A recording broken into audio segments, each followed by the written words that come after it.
All right, so I have this question. There's like small, medium, large for shirt sizes, right? Yep. Extra small, small, medium, large, extra large, right? Where would extra medium go?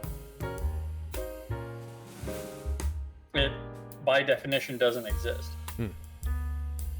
Because extra means you're going more towards one end of the scale, and Right. medium is already in the center of the scale. Okay. No, they just adjusted it. They found medium was slightly not in the center, so extra medium is perfectly Just directly in the centered. middle. Yeah. I don't know, it was a funny thing. You I need did. another scale. So like you start doing like, okay, a slim fit, a looser fit. Relaxed fit, Yeah. medium fit, extra medium fit. Exactly. Extra medium is medium fit, medium size. We're going two-dimensional with this shit. Ooh, give me that XY, baby. All right, that wasn't as good as I thought it was going to be, but thanks. That was really fast. Thanks. That was impressive. That's going to be a quick episode. Hey, everybody. We gotta find anything we can to talk about. Yeah, we're going to fill some space today. But leave a little break there so I can edit correctly. Just pop in an ad. Gotta fill some Whatever space you're today. drinking. Do you want to get high? Try Lunar. THC seltzer. Good name. It's awesome. Tastes exactly like orange soda. Ever root beer one and a Coke one? Dr. Pepper? Mountain Dew? They know their audience. Oh, yeah.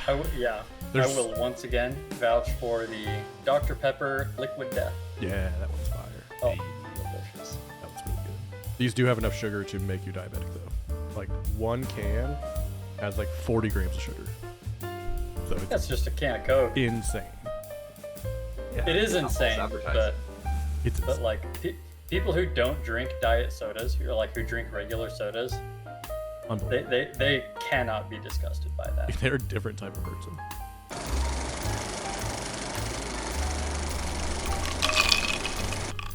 Hey, everybody. Welcome back to another episode of Rum and Cinema. Today, we're going to be looking at This Is Spinal Tap from 1984.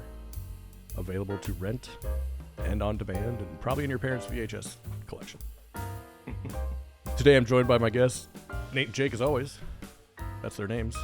Nate and Jake, as always. Jake, as always, how you doing?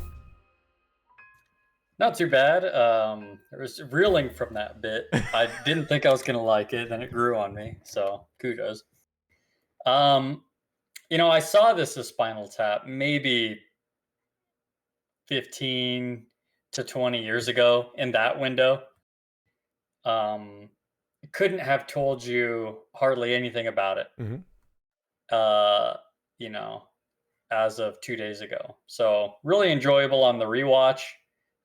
Fun to go back and visit a movie that it's been so long that I've seen that. I have an opinion on the movie, and yet it's been so long that I've seen it that I can't talk about the movie. Oh, okay. Right. Yep, I like So that. so it's fun to go back and rewatch a movie that was in that. I think that's our new category for niche me. for when we don't have movies in theaters, is like a movie that we've seen but long enough ago we kind of lost our opinion on it. I like that. Yeah. Right. Yeah. See if it holds If your up. And opinion's the same. all that. Yeah. That's why I don't watch In Bruges anymore, because I know it's the best and I don't need to see it again. Because it can only You're go gonna be down on a crushed rewatch. someday. Yeah. You're gonna watch it and be like, oh I no. know. I know, I'm gonna watch it and just be like, this is the best thing What's ever. crazy is you might rewatch it and think, okay, this movie's amazing, but it's not my favorite. But that would still be crushing to you. It would be. Lose your identity. I know. Who am I? No, I'd have to change like 3 people's contact photo in my phone. Speaking of phone, let's call Nate. Hey, how you doing? Wow. Smooth as butter. And just as bad Yeah. for you. I just finished this movie. I'd never seen it. I knew, a couple references to it. And yeah, I'm just glad I'm not the one who recommended it. Pretty pumped. Yeah, that's my bad. Jake, you're on your own. I'm sorry. Wait, really? Yeah. Yeah. So here's what I have to say about. We had some pregame in here. Yeah, this is what I have to say. We like basically had the podcast already. It was about 12 minutes of us going, and then we moved on. So here's my thoughts on this movie. I gave it a 5 out of 10. I think as the movie was executed, very well done. Well directed, well acted, good editing, solid sound, like all that was great. The fact that they ad-libbed a lot of it, incredible. Like that's hats off. So cool. Stayed in character, like did this British accent. It's people I like, funny, awesome. Didn't hit. Just didn't hit with me. A lot of the jokes fell flat. I fell asleep the first time I tried to watch it, and I wasn't under any influence. I was just laying there. And okay, here's another thing. I watched it on Pluto TV, which means there's an ad about every 20 minutes. So I don't know if that took me out of it so often that it was frustrating. That certainly ruined the But I do want to say that out front. But I also, when I was done, I was like, I'm glad I didn't pay $6 to rent that movie. Interesting. Yeah. So to me, I'll start off by saying I feel like, first of all of the pros you gave it are all very high praise. 100%. As a film, well done. Like a well done movie. Yes. It just wasn't funny to me, and it's subjective. And because of that, 5 out of 10. For me, I feel like a lot of the like bit comedy was hilarious. Like when they're in the pods, That and was the one funny. guy's pod isn't opening. I'm like, that's funny. That was good. A lot of what I find funny about this movie is the characters themselves, and not even when they're just trying to be funny. They're just so, they're like crazy rock stars, So that's funny to me. The cucumber in the pants as they were going through TSA, that was funny. Yeah. Yeah. There were bits that were very funny. Yeah, I agree. I think also, I'm sure there were mockumentaries before this, but I think it's probably fair to say that this is the grandfather of mockumentary as I wouldn't say a popular medium, but this probably did more for mockumentaries than any other film. Yeah. And Christopher Guest, who is the lead guitarist that like leaves and comes back, he wrote as much as he can. And he did like Best in Show, and like all he does is mockumentaries. So like, yeah, Best in Show is hilarious. That's the next one I need to watch. Yep. I have not seen that. Oh my god. Yeah. I had one more thing I was going to throw on there. Did you like the songs? I liked a lot of the songs. Okay. I don't like all of them. And I'll say this, I went, pulled this up on Spotify. Wow. I think a lot of the music I enjoy listening to, a minute and a half of on the movie, but it's not something I'm going to listen to on, except for Stonehenge. Yeah, Stonehenge is cool.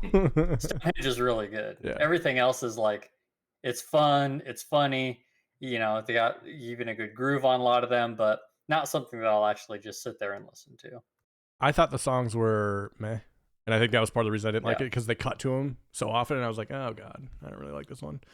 I did like the one where he was like playing the piano well, very nice, and he was like, it's kind of like between Mozart and Beethoven, and he's like, what's it called? It's called Lick My Love Pump.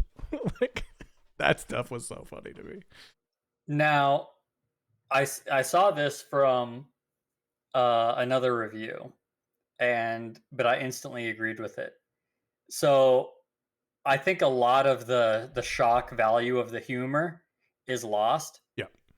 Because a lot of their songs, and even just like actions, but mostly their songs and lyrics, are so like dirty and sexual that in 1984 it was probably quite a bit more shocking. Yeah.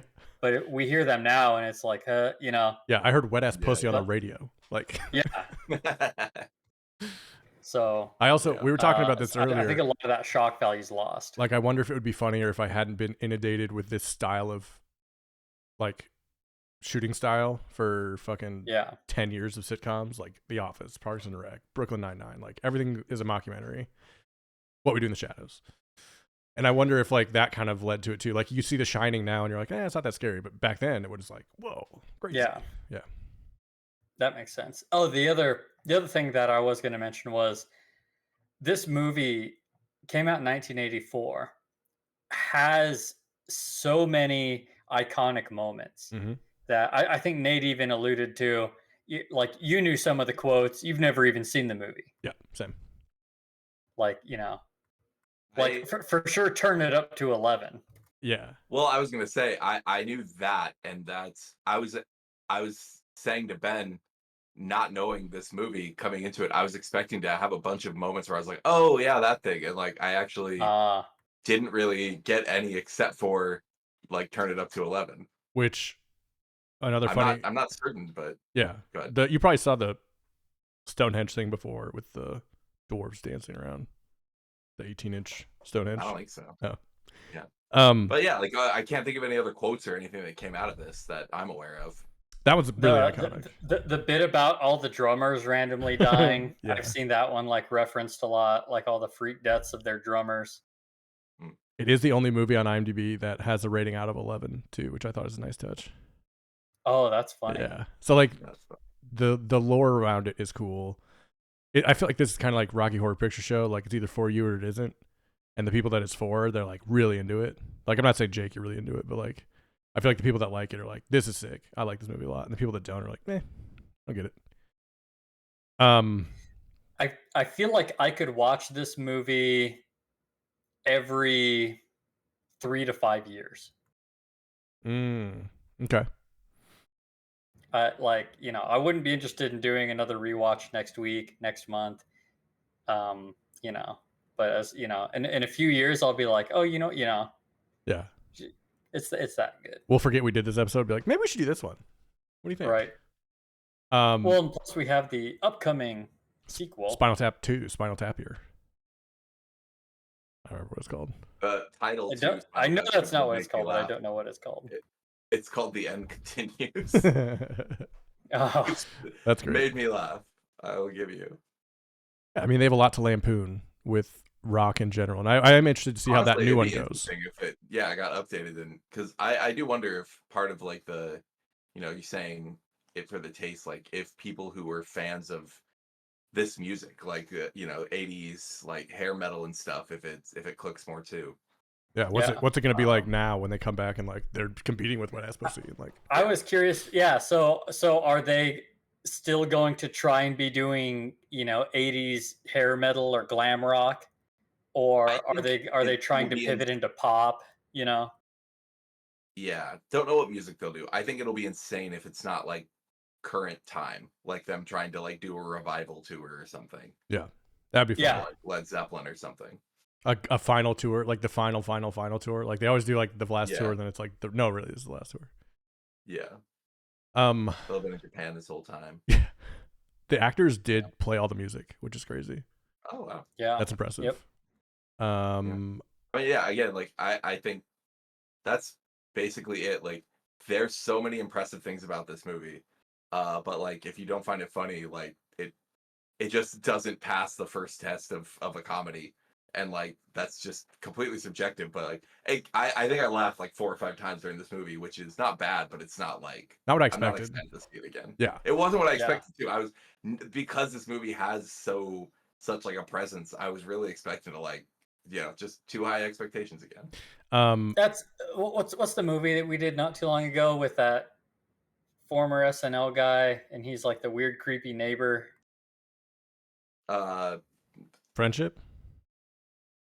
Was that Friendship? Is that what it's called? I don't know. It kind of I'm sounds trying like to remember because it's not an SNL. Tim Robinson was an Is he, SNL. is he not an SNL guy? Did Tim Robinson? Did he write? Yeah, Tim Robinson. He was on it for a year Yeah.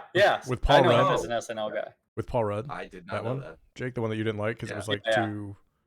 Yeah. Will So Ferrell humor. anyway, that's how I felt. I'm like, this movie is funny and is well done, but personally, that kind of humor wasn't for me. 100%.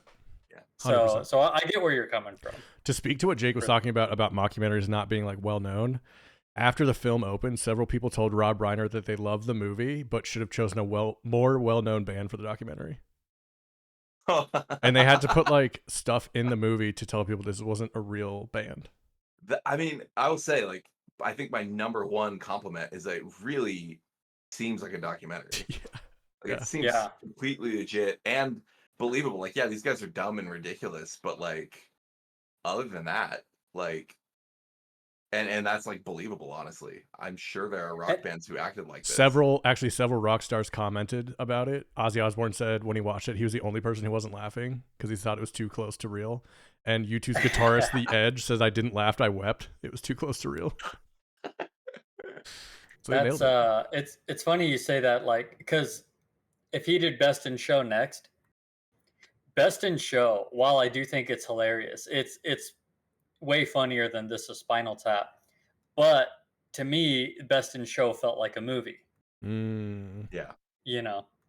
Yeah. It didn't feel like a pure documentary like this. Sure. Yeah.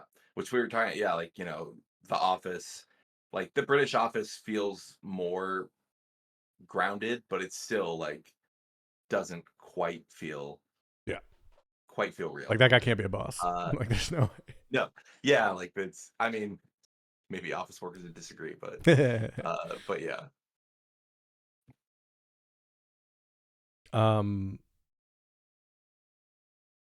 Liam Gallagher and Noel Gallagher of Oasis went to see Spinal Tap play live.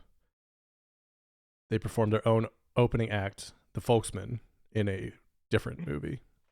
He was bored of the folk music, so his brother explained that the Folksmen were played by the same actors. He became distraught and realized Spinal Tap was not a real band. So like even Oasis was like, hey.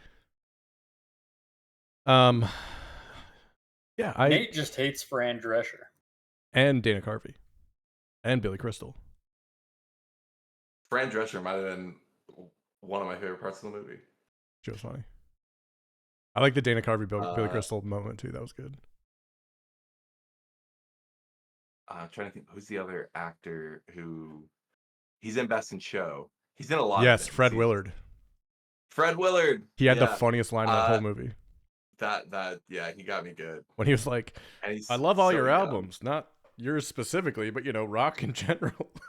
Yeah. So good. It was hilarious. It was good. I really like that part. But yeah, overall, this movie is for me fine. I don't know much to say, honestly. Great podcast, gotta say. Like we did it. Yeah, it's tough to go through the plot. Like, yeah. Again, half of it was them playing songs. It's a documentary about I don't know what you say, fading. Yes. Yeah. Hair metal band. Yeah, at one point they have an old song on the radio playing, and they're like, "Hey, they're in the Where Are They Now section of their life," and it's just like they're on tour.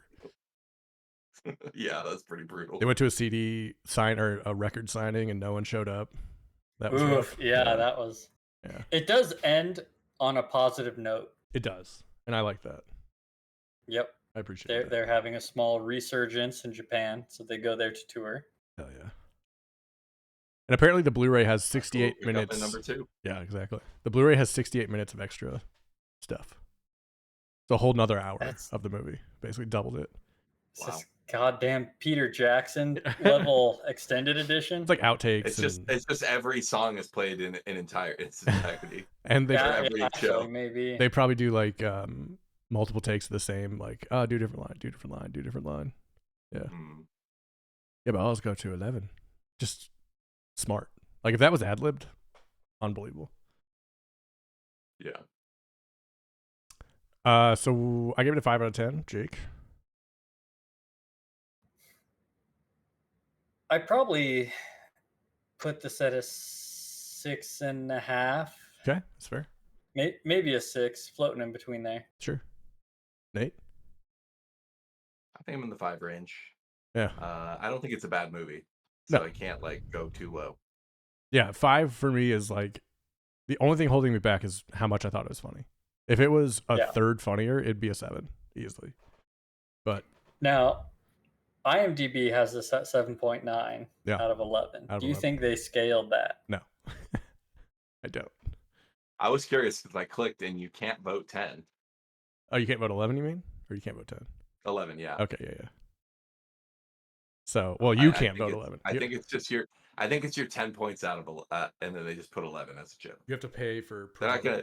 I was thinking about it, like someone had to go in and like specifically program that into the front end only for this one. It's out of 11. I don't think they added a whole rating system to go to 11 just for this movie. You just have to divide differently. It's not that hard. You have to also have the You- option to you- click 11. Yeah.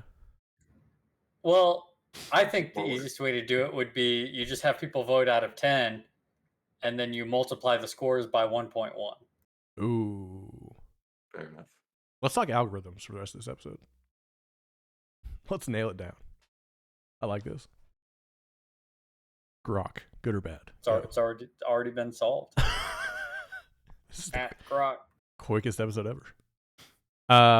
Where do you have it on your buy it scale? I have it as, if it's streaming, sure. Yeah. I said I'd watch this every few years. I would not pay to rent this again. Yeah, you wouldn't go out of your way to watch it. Yeah. I mean, I think my rating is the new one. Like, if someone else put it on, I'd say okay. Ah, But like I do think I would turn away from it. Yeah. Like, if I was, yeah, that's fair. it was on TV. I like that. All right, that was Spinal Tap. Go watch it, maybe. I don't know. It's fine. Will you Go watch it. Maybe it was Spinal fine. Tap 2? I don't know. Yeah, I'm kind of interested to see if it's the time Well, that makes it. I not thought good. that was your plan. Was we got to watch Spinal Tap in preparation for before we Spinal watched Tap 2? Yeah, that was before we watched it. But now, yeah, you're probably right. We should watch Spinal Tap too. Just see, now we can like know if it was them that were the problem or us and the time that we're in is the problem. That will confirm it. Or maybe I watch pick it it up. and I'm like, no, Spinal Tap 2 is no good. Mm.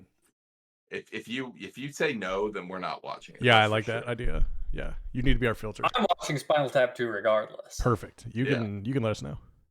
You And then let if us you- know. If you get out of the theater and you're like, we're doing this for an episode, then we're doing it for an episode. You have the power. I trust you to judge it based on whether it's worth it for us to watch it. Or will he make us watch it knowing it's so bad that we're gonna just hate every second of it? Right. I do owe Nate a couple of those. Rumors.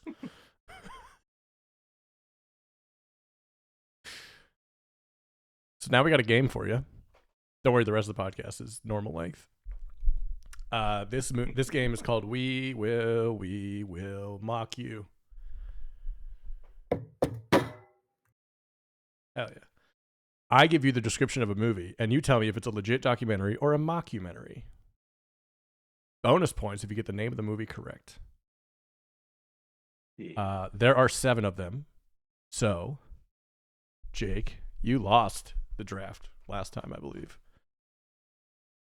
So you're gonna Sounds go. like fake news, but Whatever. You're whatever. gonna go first. Give me a number 1 through 7, and I'll give you that movie. 1. At a media-swamped party to celebrate his 70th birthday and screen his avant-garde film in progress, a legendary but jaded Hollywood director is faced both with voracious fans and unsettling questions about what became of his lead actor.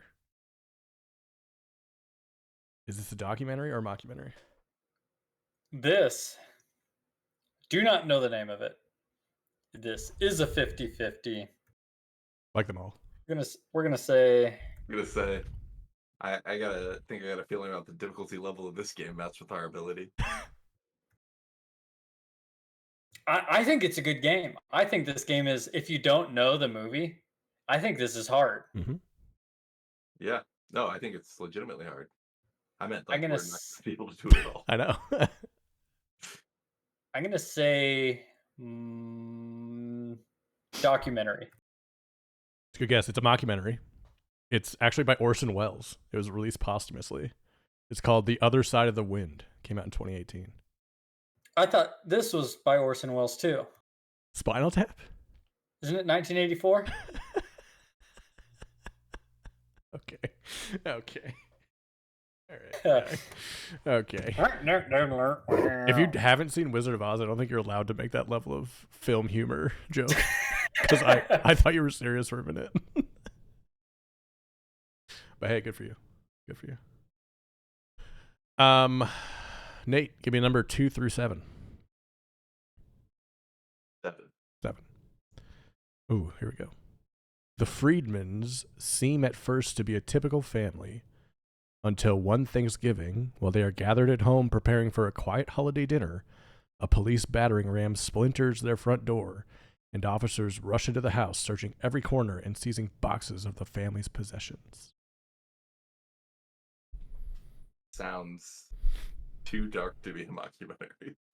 I think it's a documentary. It is. It's called Capturing the Freedmans from 2003. It is one of the more messed up documentaries I've ever seen, and it's really good. I think I heard about this, at least. It's incredible, and it's fucked as up. well, so I feel a little cheaty. Yeah, it's fucked up.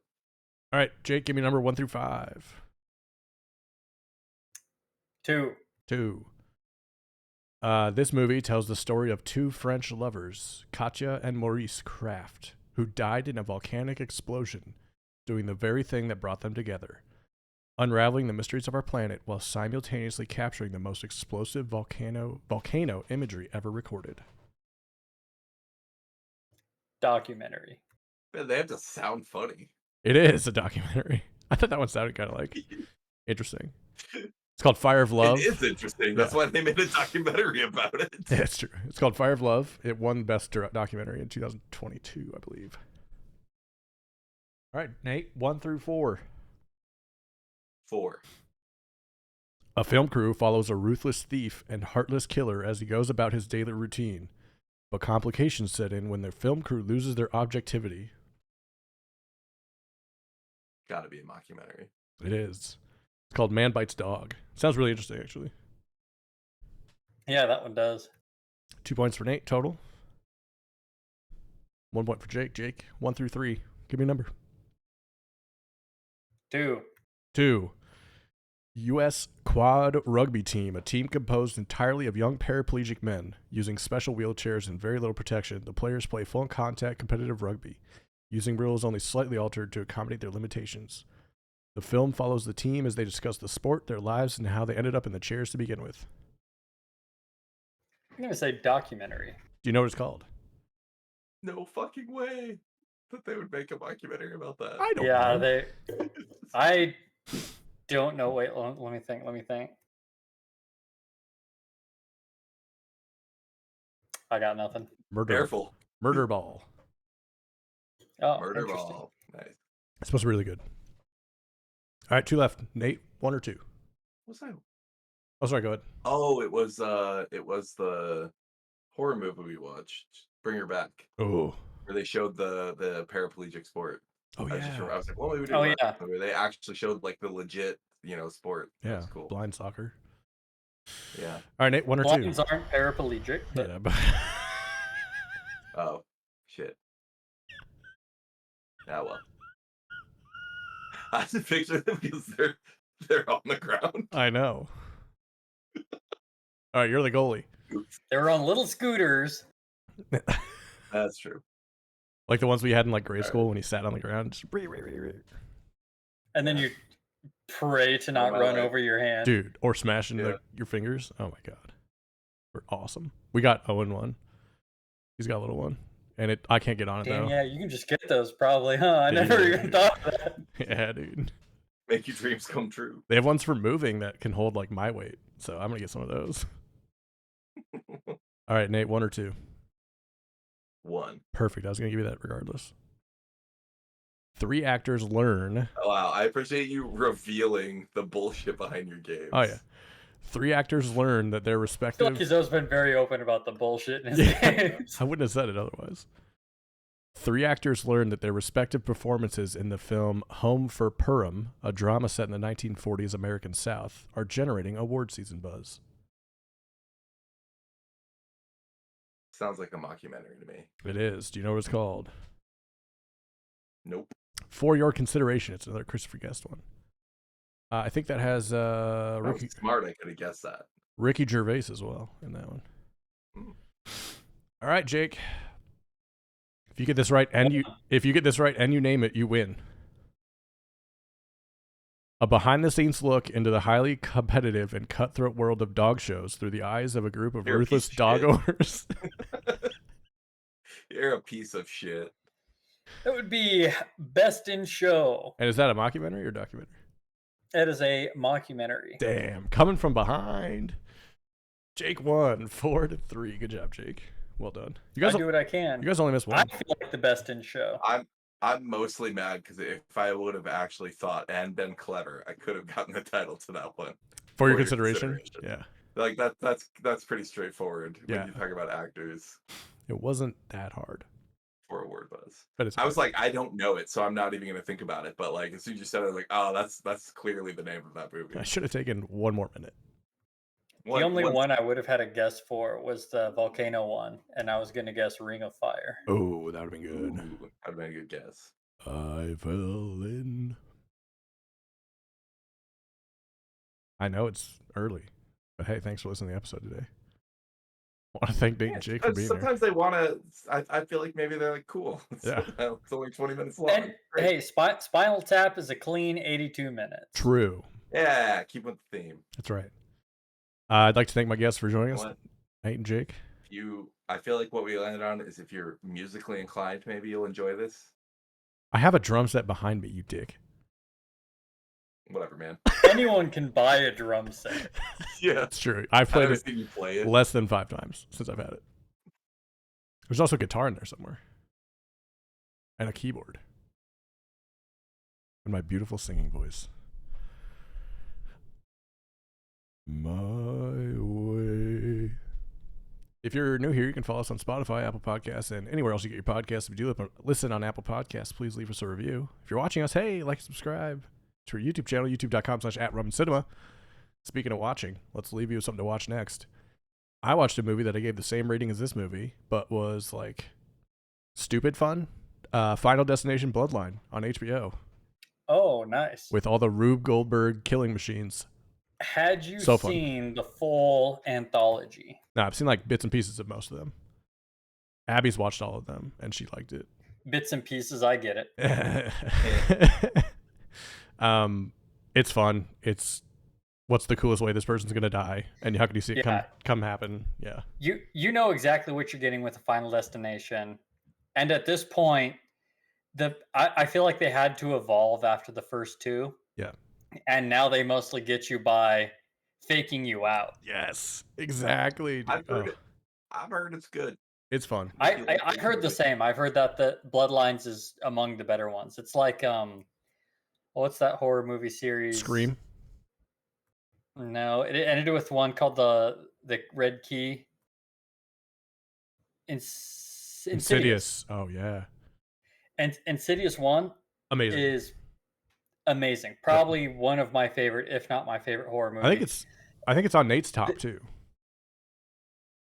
I remember right. Insidious? Yeah, you liked it. Oh, top horror movies? Yeah. I see. The next Insidious movies, they were fun, but they were worse. Yeah, for sure. And they got worse, but the last one, I was like, oh, that was They brought it back. It was quality. Yeah. I think I've seen the second and the third, but I stopped after that. They were so bad. I might have to go watch them. Yeah. Yep. Yeah. The last, and you do need to watch them all. It is very much a continuous story. Yeah, that's fine. I can watch the first one again, and that high will get me until the last one. That's what I did. Yeah. In preparation for the last one, I just popped through them all. Yeah, like hour and a half each. It's not that bad. Yeah. Jake, do you have anything for the people? Yeah, speaking of horror movie greats, I saw Weapons. And so Weapons, the same guy who wrote Barbarians, or Barbarian. Barbarian, if you remember from that one, very disappointing for me. Yep.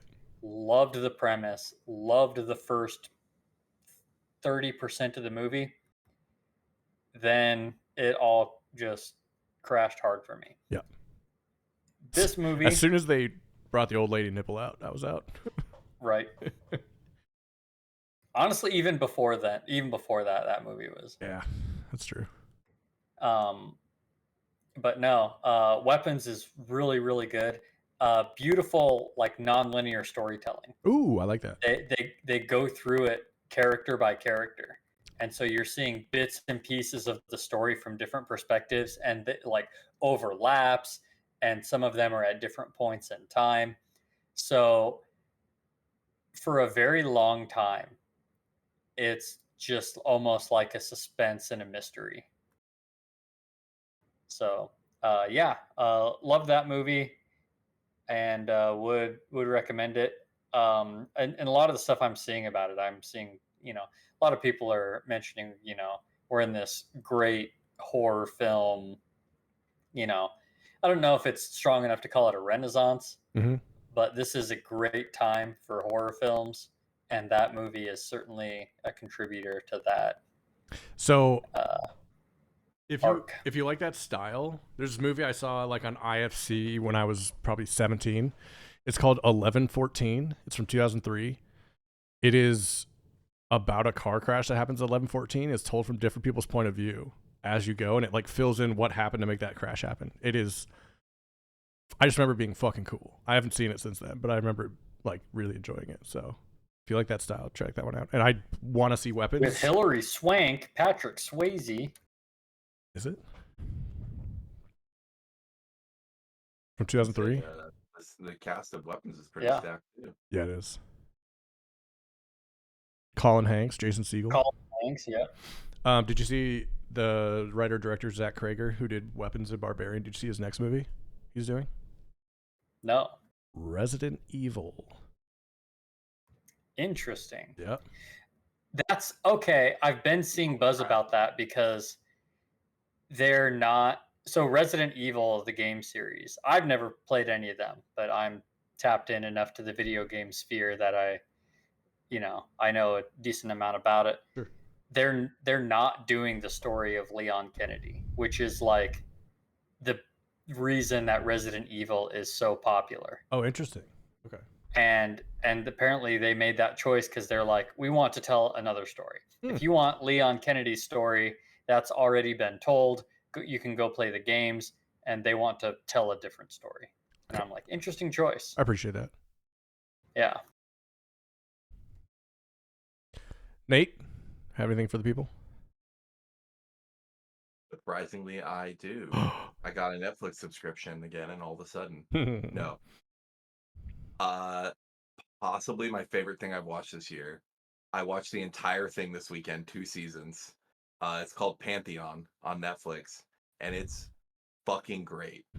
I don't want to say anything about it because if I spoil the core conceit of the show, you'll only spoil the first half of the first episode. But it's like still better if you don't know. There's still a mystery in the first episode. It is animation, sci-fi. It's fucking bonkers. And I watched it the entire weekend, and I think I'm gonna go start watching it again because I think it'll be better on rewatch. Wow. It's so good. It's about technology, I can say that much. I'm trying to think what I can say. It's about technology and about the singularity. But yeah, it's like, yeah, so good. The pace of the show literally like reflects how the singularity will go, and it's good. Wow, high praise. I could say so. I could talk about the show for like 2 hours, but I don't want to spoil anything. No, I'm pumped. I'm ready to watch it. Hell yeah, the Pantheon. So and it's like it's a nice mystery at the beginning, and then it turns into just madness. Hell yeah, love that. Thanks, Nate. Yeah. Speaking of madness, you guys are crazy for sticking around this long. Thanks for listening. Enjoy Rum. I think our recommendations were as long as the movie. It's a good episode. It's all one. We were more excited about them too. We wanted to do some YouTube shorts. We just did an episode. Just put this out. Easy. Yeah. Enjoy. Cut them up. Enjoy Rum. Enjoy your cinema. We'll see you next time.